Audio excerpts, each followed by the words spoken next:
చచ్చిపోయారయ్యా, పాపంలో ఉన్నారు, నా పిల్లల బ్రతుకు కంపు కొడుతుంది. ఒరే, ఇట్టటోడు కూడా ప్రార్థనకు వస్తే ఇంకేమైనా ఉందా?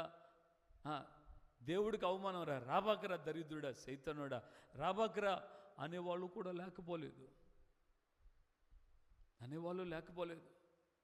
ప్రభు అంటాడు, వైద్యుడు రోగులకే కానీ ఆరోగ్యవంతులకి ఎందుకు? ఆరోగ్యంగా ఉన్నవాడికి వైద్యుడు అక్కర్లేదు కదా, రోగంతో ఉన్నవాడికే వైద్యుడు కావాలి.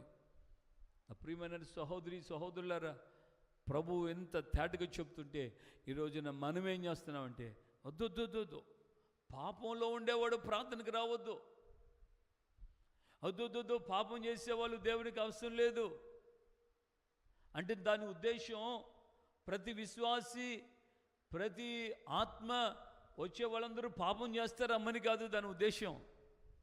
అంటే ఎవడైనా